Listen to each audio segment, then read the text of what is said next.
L'anime commence à l'Académie royale de magie d'Orteza. Rencontrez Alto Goldfield, le prodige de l'invocation doté d'un talent pour échouer aux examens. S'il ne parvient pas à invoquer un familier d'ici demain, il cherche un ticket VIP pour redoubler l'année. Le rendez-vous désespéré de Que Alto avec son amie d'enfance, Lilia Kudelfelt. Elle est plus choquée qu'un chat dans une usine de concombres d'apprendre que Monsieur Top Scorer, sauf invocation, pourrait échouer. Alto la rassure. « N'ayez crainte, j'ai un dernier tour d'invocation dans mon sac. » Il part au trot vers la bibliothèque, dans l'espoir d'invoquer un peu de sagesse. Mais le destin a d'autres projets. Un livre lui lance des bombes sur la tête, et devinez quoi? Ce n'est pas un manuel invocation pour les nuls, c'est une ancienne relique d'invocation. De retour chez lui, Alto décide de tenter le coup en suivant les instructions comme une recette de pâtisserie. Sang, vérifier. Des incantations, vérifier.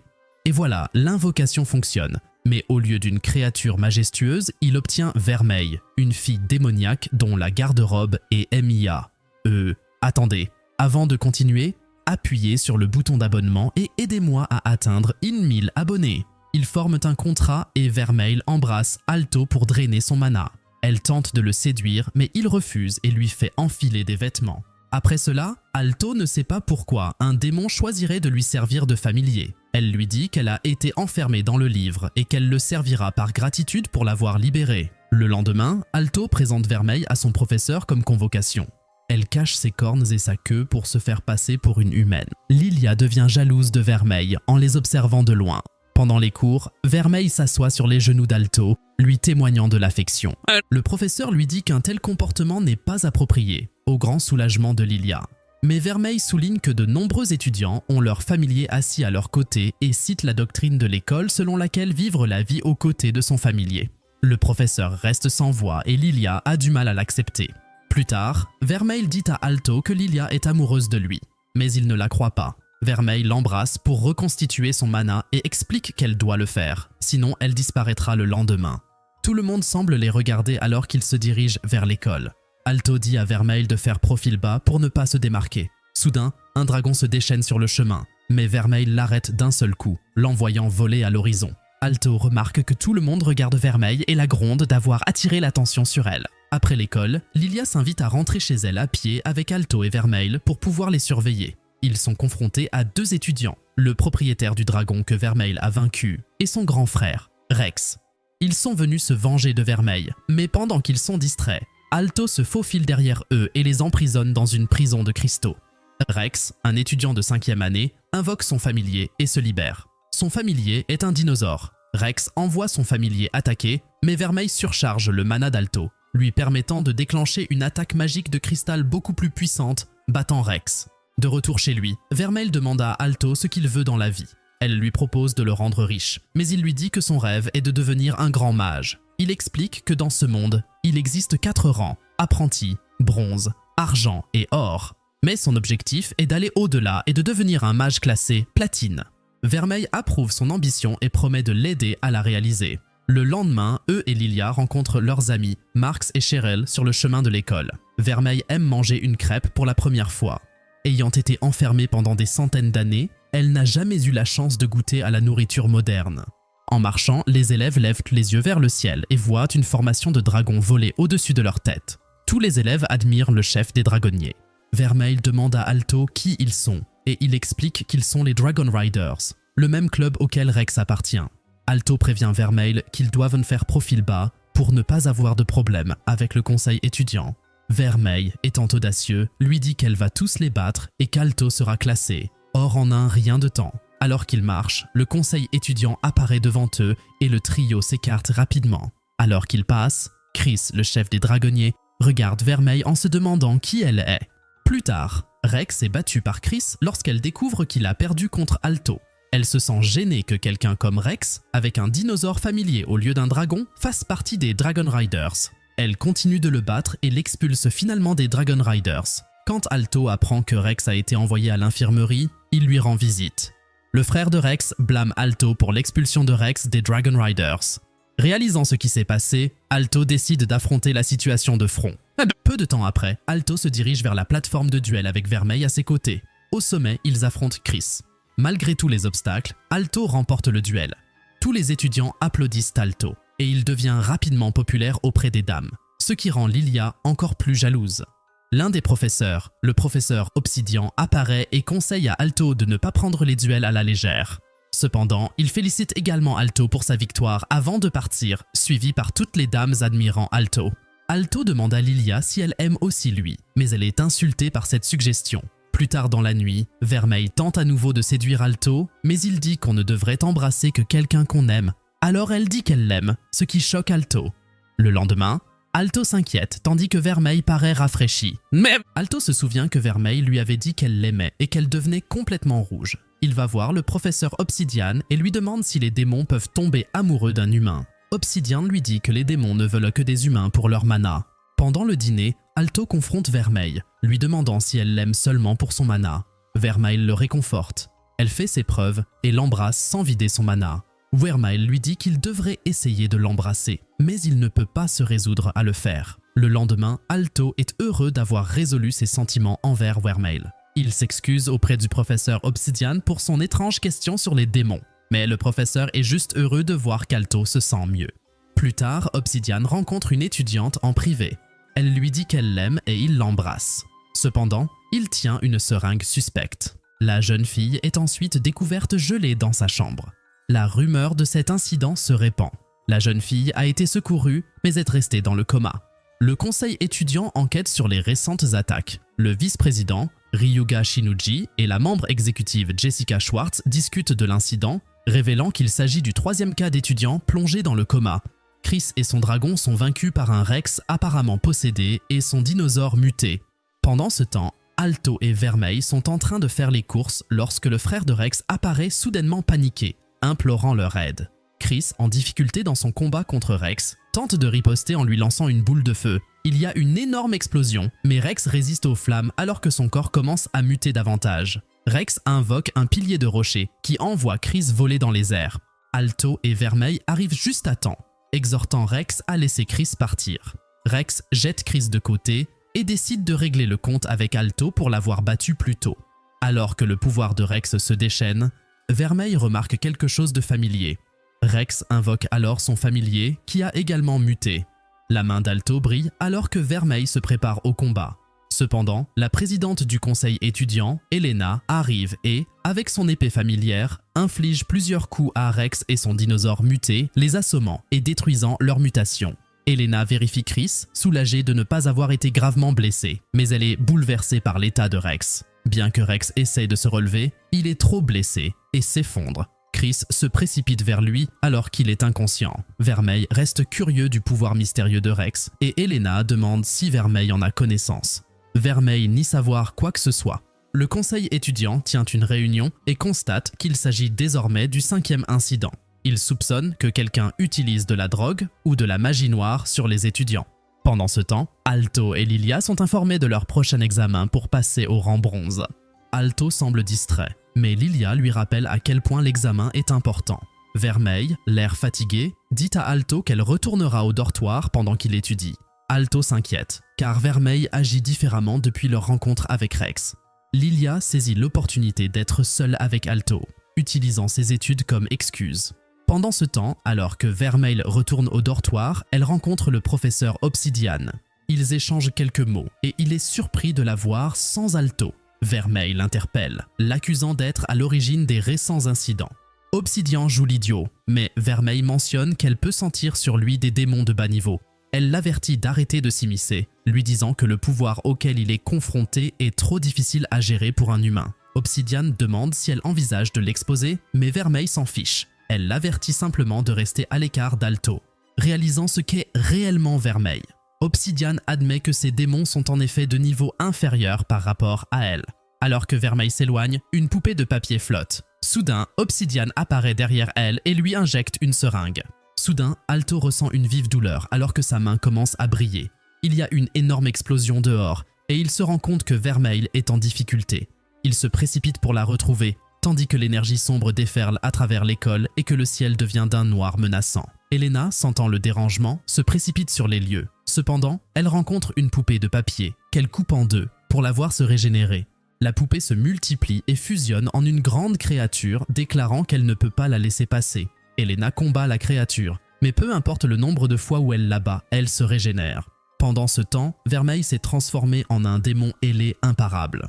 Obsidian regarde avec joie. Vermeil déclenchait une vague d'énergie dévastatrice, le choquant même. Il utilise sa magie pour attacher Vermeil avec une chaîne autour du cou, essayant de la contrôler. Au moment où Alto et Lilia arrivent, Obsidian leur montre son contrôle sur Vermeil, la forçant à s'agenouiller. Obsidian jubile, révélant que c'est lui qui a attaqué les étudiants et leur a injecté de l'essence démoniaque dans le but de les transformer en démons. Alto et Lilia sont horrifiés par la révélation et l'idée de perdre Vermeil. Consumé par la rage, Alto envoie une explosion d'énergie vers Vermeil, lui faisant brusquement briser les chaînes. Elle se jette sur Obsidian pour attaquer, mais Alto s'interpose et est empalé par ses griffes. Le sang coule partout et un flashback commence, montrant le moment où Vermeil a été scellé pour la première fois. Vermeil se retrouve seul dans l'obscurité et le néant jusqu'à ce qu'une porte s'ouvre, révélant Alto. Alors qu'il perd connaissance, Vermeil se transforme en une forme démoniaque plus vicieuse, remplie de rage. Elle lance une autre attaque sur Obsidian, mais Alto intervient une fois de plus, l'arrêtant. Sa présence la calme et elle fond en larmes, reprenant sa forme habituelle. Alto s'effondre, horrifiant Lilia. Désespéré, Vermeil l'embrasse, pansant la blessure dans sa poitrine. Obsidian, paniqué face à la tournure soudaine des événements, s'injecte sa propre formule et se transforme en démon grotesque. Il commence à jubiler, proclamant qu'il s'agit de sa création ultime, le résultat de se nourrir de centaines de démons de niveau inférieur. Son objectif est désormais de vaincre Vermeil et d'absorber son pouvoir. Obsidian attaque avec un puissant coup de poing, mais Vermeil contre-attaque d'un seul coup, effaçant la moitié de son corps. Choqué par sa force, Obsidian abandonne son corps endommagé pour tenter de s'échapper. Avant qu'il ne puisse s'enfuir, Chris, chevauchant son dragon, le fait exploser et Vermeil saute pour lui donner un dernier coup de poing, le renversant au sol. Sa forme démoniaque disparaît. Alto reprend conscience et Lilia est soulagée qu'il aille bien. Pendant ce temps, le monstre qu'Elena combattait se retire, promettant qu'ils se reverront. Vermeil, rempli de culpabilité, s'excuse auprès d'Alto de lui avoir fait du mal. Cependant, il la rassure, notant que depuis qu'elle l'a guéri, tout s'est bien passé. Bien que la situation soit résolue, Vermeil explique solennellement que pour sauver Alto, elle a dû remplacer son cœur par un cœur démoniaque. Leurs forces vitales sont désormais liées, ce qui signifie que si l'une meurt, l'autre mourra également. Alto est dévasté par la révélation, sachant que Vermeil, qui pourrait vivre éternellement comme un démon, va désormais mourir avec lui. Obsidian est arrêté et Rex se réveille de son coma avec Chris à ses côtés. Les autres étudiants qui ont été plongés dans le coma se réveillent également. Le lendemain, les élèves de l'école pleurent la perte du professeur Obsidian, même si leur chagrin vient davantage de la situation entourant Vermeil, qui n'a pas assisté au cours. Alto explique qu'elle ne se sent pas bien. Le lendemain, Vermeil reçoit un uniforme scolaire, mais trouve qu'il ne lui va pas tout à fait. Alto, gêné mais heureux de la revoir, est soulagé lorsque Vermeil le rejoint en classe. Pendant ce temps, dans une église entourée de cadavres, une puissante sorcière de niveau platine nommée Helio et l'ex-démoniste platine Iolite apparaissent. Communiquant à travers une poupée de papier, Iolite discute de l'échec d'Obsidian, le traitant d'imbécile, mais exprimant son intérêt pour ses recherches. De retour à l'école, les garçons sont ravis de voir Vermeil dans son nouveau look et félicitent Alto de l'avoir ramené en classe. Cependant, le conseil étudiant s'interrompt bientôt, arrêtant Alto et Vermeil. Alto devient anxieux, se demandant s'ils ont découvert la vraie nature de Vermeil en tant que démon. Lorsqu'il demande pourquoi ils ont été détenus, Elena s'excuse de ne pas avoir aidé lors du combat contre Obsidian, mais ils ont besoin d'en savoir plus sur l'incident. Obsidian, cependant, s'est évadé de prison, ce qui a donné lieu à une enquête plus approfondie. Alto accepte d'aider le conseil étudiant dans son enquête. Cependant, Elena soupçonne qu'il cache quelque chose et les presse d'obtenir des réponses. L'épée dégainée, ils exigent la vérité. N'ayant pas le choix, Alto avoue que Vermeil est un démon et que leurs forces vitales sont désormais liées. Le conseil est choqué, mais Alto reste calme, expliquant que Vermeil n'est pas méchant et qu'il la protégera quoi qu'il arrive. Jessica exprime ses inquiétudes, pensant que Vermeil est trop dangereux, mais Elena fait confiance à Alto. Elle accepte de garder leur secret, notant que si Vermeil perdait le contrôle, elle pourrait facilement tuer Alto pour l'arrêter. Pour renforcer encore leur confiance, Elena invite Alto à devenir membre exécutif du conseil étudiant. Le lendemain, Alto assiste à sa première réunion du conseil. Lors de la rencontre, Elena montre un fragment de la créature qu'elle avait combattue. Chris tente de l'examiner mais a du mal à comprendre la formule magique avancée. Elena explique que même une équipe de mages de niveau or ne pouvait pas déchiffrer la magie. Ils concluent que leur ennemi opère au niveau platine. Cette nuit-là, Alto rêve d'un jeune vermeil qui pleure dans une ville en ruine. Il est approché par une mystérieuse femme qui lui dit de choisir entre sauver l'humanité ou sauver Vermeil. Il se réveille, secoué par le rêve. Le lendemain, Alto se prépare pour l'examen à venir et remarque le livre qui scellait autrefois Vermeil. Il se demande qui a pu l'enfermer et apporte le livre avec lui en guise de souvenir. Lilia encourage le groupe à passer l'examen et ensemble, ils se lancent dans le prochain défi. Les étudiants de l'académie d'Alto se distinguent de ceux des autres écoles, car leur académie est l'une des plus prestigieuses, avec un taux de réussite de 50%, contre seulement 10% pour les autres institutions. Les étudiants se rassemblent dans une grande salle pour leur examen pratique, où ils rencontrent une grande boule de cristal contenant une flamme. L'examinateur explique que le test est simple. Ils doivent verser leur mana dans la flamme et la renforcer. La plupart des étudiants se sentent soulagés, pensant que la tâche est simple. Mais Alto sent qu'il y a plus à tester qu'il n'y paraît.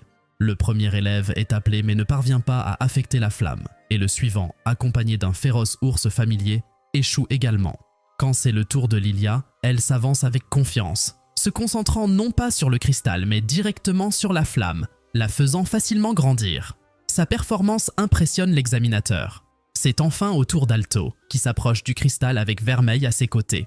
Alto analyse soigneusement la configuration, réalisant qu'il est plus facile de fournir du mana derrière le cristal. L'examinateur est impressionné par la rapidité de déduction d'Alto, notant que le véritable objectif de l'examen est de tester la capacité d'un étudiant à comprendre et à déchiffrer des formules magiques. Encouragé par Vermeil, Alto choisit l'endroit le plus difficile pour fournir son mana. Au fur et à mesure qu'il verse son énergie dans la flamme, celle-ci grandit de plus en plus jusqu'à devenir argentée, choquant les examinateurs. Alto continue jusqu'à ce que le cristal se fissure et finisse par se briser complètement. Embarrassé, Alto s'excuse d'avoir brisé le cristal. Malgré la destruction du cristal, l'examinateur dit à Alto qu'il a réussi l'examen avec la note maximale. Après l'examen, Alto et ses amis font une pause pour déjeuner, mais Alto est un peu inquiet à l'idée de l'examen écrit à venir. Vermeil le rassure, l'encourageant à rester confiant. Alors que le groupe se prépare pour l'examen, Vermeil prend Alto à part, lui proposant de l'aider à reconstituer son mana. Cela met presque Alto en retard, mais il parvient à arriver à l'heure. Sur le chemin de la salle d'examen, Alto croise la route d'un élève d'une école rivale qui se plaint du fait qu'Alto s'exhibe lors de l'examen pratique. Dans la salle de bain, l'étudiant mécontent exprime ses frustrations, mais il se retrouve soudain confronté à Yolit. L'étudiant renvoie Yolit essayant de partir, mais est rapidement et brutalement tué. Yolit vole alors le ticket d'examen de l'étudiant, dans l'intention de se faufiler à l'examen sous son identité. Alto se précipite à l'examen et arrive juste à temps, trouvant sa place. Quelques instants plus tard, Yolit entre et prend place à côté de lui, souhaitant bonne chance à Alto. Alors que l'examen commence, Alto commence à se concentrer sur son test, mais devient vite distrait lorsqu'il remarque qu'Yolit s'est endormi à côté de lui. En essayant d'ignorer ce comportement étrange, Alto poursuit son propre examen. Finalement, Yolit se réveille et, à la grande surprise d'Alto, commence à écrire à un rythme incroyablement rapide, complétant l'intégralité du test en quelques secondes. Il jette un coup d'œil à Alto, se moquant de sa lenteur. Lorsque les deux sont réprimandés pour avoir parlé, Yolit rejette l'avertissement, affirmant hardiment que personne ne réussira l'examen de toute façon. Soudain, un garde fait irruption dans la salle, rapportant la découverte de l'étudiant mort qu'Yolit avait tué, envoyant des ondes de choc dans la salle d'examen. La salle d'examen devient rapidement chaotique alors que la vérité sur Yolit est révélée. Les gardes et les étudiants se rendent compte qu'Yolit n'est pas une vraie étudiante et la panique se répand dans la pièce. Soudain, une explosion massive secoue le bâtiment alors qu'Yolit invoque un énorme golem de pierre. Avec un sourire tordu, il admet qu'il a passé le test pour s'amuser et révèle son véritable objectif. Il en veut à Alto. Vermeil saute par la fenêtre, lançant une attaque avec sa magie démoniaque. Mais le golem la bloque sans effort. L'examinateur, les yeux écarquillés, reconnaît Yolit comme le plus jeune mage à avoir jamais atteint le rang platine, un prodige bien au-delà des capacités de tout autre mage présent. Pendant ce temps, Lilia est sortie du bâtiment pour tenter d'évacuer les étudiants. Désespérée d'aider Alto, elle essaie de rentrer, mais découvre que le bâtiment est entouré de magie de distorsion lancée par Helio, empêchant quiconque d'intervenir. Alors que la tension monte, Iolite invoque un bâton et commence à modifier son golem en ajoutant une série de canons magiques. Alto tente d'attaquer, mais chaque assaut est inutile contre les défenses du golem. Les canons déclenchent un barrage dévastateur, détruisant Alto et Vermeil et laissant le bâtiment en ruine. Au milieu des décombres, Vermeil est capturé par la main massive du golem. Avec la colère qui gonfle en lui, Alto libère une poussée de puissance incroyable. Son aura s'intensifie et il jure de protéger Vermeil à tout prix. Dans un sursaut d'énergie, la puissance d'Alto monte en flèche et il charge vers le golem. Vermeil, répondant à sa détermination, se transforme en sa pleine forme démoniaque, prête à affronter à nouveau Iolite. Cependant, avant qu'elle ne puisse attaquer, Iolite la piège dans des chaînes forgées par sa magie, scellant ses pouvoirs et la ramenant à sa forme humaine. Alto, grièvement blessé mais ne voulant pas abandonner, continue de se remettre sur pied. Frustré, Iolite décide d'en finir définitivement avec lui. Il ordonne à son chevalier de tirer une puissante explosion d'énergie directement sur Alto. Juste au moment où Alto semble condamné, l'attaque est soudainement bloquée par une force mystérieuse. Le livre dans lequel Vermeil était autrefois enfermé flotte dans les airs, ses pages rayonnantes à l'ouverture. De l'intérieur du livre, la même femme qu'Alto avait vue dans ses rêves apparaît devant lui. Elle se présente comme le souvenir du mage du commencement, celui-là même qui avait scellé Vermeil il y a toutes ces années. Iolite, furieuse et désespérée, tente d'attaquer Alto et la mystérieuse femme, mais elle fige le temps d'un geste de la main. Elle envoie alors Alto au plus profond des souvenirs de Vermeil, le plongeant 550 ans dans le passé. Dans ce souvenir, il voit une version enfantine de Vermeil, jouant joyeusement avec d'autres orphelins. Le mage du commencement explique que Vermeil a été élevé par une gentille religieuse qui a pris soin d'elle ainsi que des autres orphelins, les traitant comme des membres de la famille. Même s'ils savaient que Vermeil était un démon, cela ne leur importait pas. Ils vivaient tous ensemble en paix. Cependant, les choses ont pris une tournure sombre lorsque les habitants ont découvert la nature démoniaque de Vermeil. Craignant son pouvoir et lui reprochant une peste mortelle qui s'était répandue dans tout le pays, ils formèrent une foule furieuse et attaquèrent l'église. Dans un moment de désespoir, la sœur de Vermeil la pressa de s'échapper, et Vermeil faillit quitter la ville. Mais alors qu'elle s'enfuyait, elle a entendu la foule dire qu'elle allait tuer sa famille adoptive. Horrifiée, elle se retourna et découvrit que toute sa famille avait été pendue par les habitants en colère. Dévasté et consumé par la rage, Vermeil a perdu le contrôle et s'est transformé pour la première fois en sa forme démoniaque. Dans sa fureur, elle a massacré tous les habitants de la ville et l'a réduite en cendres, ne laissant rien d'autre qu'un énorme cratère dans son sillage. Alto est profondément choqué par ce qu'il voit. Le mage du commencement révèle que cet acte de destruction était le crime de Vermeil et la raison pour laquelle elle a été scellée. Bien que navré, Alto parvient à interagir avec Vermeil dans ce souvenir. Il la réconforte doucement et elle reprend sa forme adulte, accablée par la culpabilité. Elle avoue en larmes que son crime ne pourra jamais être annulé, mais Alto la rassure en lui disant qu'il ne se soucie pas de son passé. Il jure de rester à ses côtés, quoi qu'il arrive. Dans un moment d'émotion, ils s'embrassent et les chaînes de Vermeil sont brisées. Ils retournent dans le monde réel, où Alto déclare hardiment son amour pour Vermeil. Ses pouvoirs sont entièrement restaurés et elle est enfin libérée de la magie contraignante d'Iolite. Désormais libre, Alto et Vermeil combinent leurs pouvoirs pour lancer une puissante attaque de cristal. Leur magie entre en collision avec le golem d'Iolite, le maîtrisant et détruisant l'énorme créature dans une explosion de lumière. Iolite, abasourdi par leur force, se prépare à une contre-attaque plus sérieuse. Cependant, avant qu'il ne puisse continuer, Elio apparaît à travers un portail, avertissant Iolite qu'elle ne peut plus maintenir la distorsion spatiale. Déçue mais peu disposée à tenter sa chance, Iolite se retire à contre-cœur. Alors que la poussière retombe, le mage du commencement réapparaît, prenant Alto par surprise. Elle sourit chaleureusement, qualifiant Vermeil d'ami cher et confiant ses soins à Alto. Elle fait ses derniers adieux, réparant le bâtiment endommagé avant de disparaître dans l'éther.